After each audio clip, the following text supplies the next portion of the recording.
Okay, the by-election, some people regard it as a protest vote. Yes. How do you think you can keep the UKIP vote in Newark and indeed build on it at the general election? I think by concentrating on the issues, because I think UKIP has moved from being a party of single issue Europe and people having a grudge to effectively having a much broader perspective of what kind of country we want.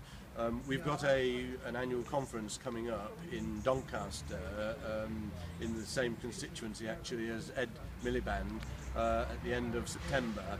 At that conference, I think you'll find the manifesto being properly costed, looking at all of the issues, steering away from concepts of prejudice and issues of principle in inverted commas, and looking much more at governance as a whole, ensuring that we're looking at defence, at the way the economy is being managed, and at the taxation system, and all of the nitty-gritty of government that people look to a political party to cover.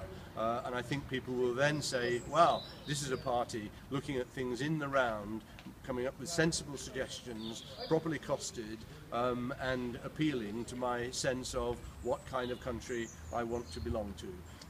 The interesting thing about the Scottish referendum is that it's focused attention on, paradoxically, what people can do for England. And I think the concept of people being voted into power in Scotland and having a say over English laws, but not having any influence over Scottish because it's all been devolved, really, which is called the West Lothian question, really concentrates attention for English representatives. And I think there's quite a number of people coming around to the UKIP message that we have to start thinking of what's good for ourselves and what's good for England. And I think you'll find that a lot of attention will be focused on that in 2015. We can't wait.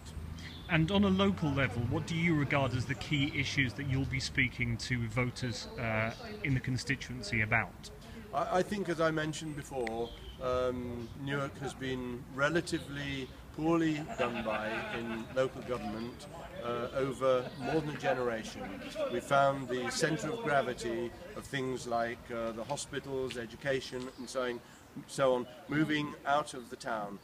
Mansfield has been bumped up mainly by the long-time controlled county authority under the Labour administration, but this has not been helped by the Conservatives.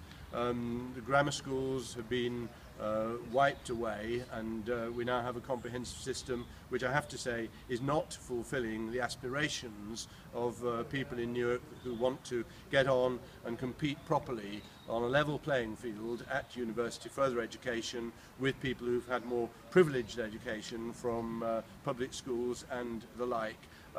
It's not often known that during her time as Education Secretary, Margaret Thatcher got rid of more grammar schools than Shirley Williams, who later became Education Secretary, ever did. So we have to put this in context. The Conservatives have ignored this town just as much as Labour has, and there's got to be a rectification of the situation, and the town can, to some degree, be restored to its former glories.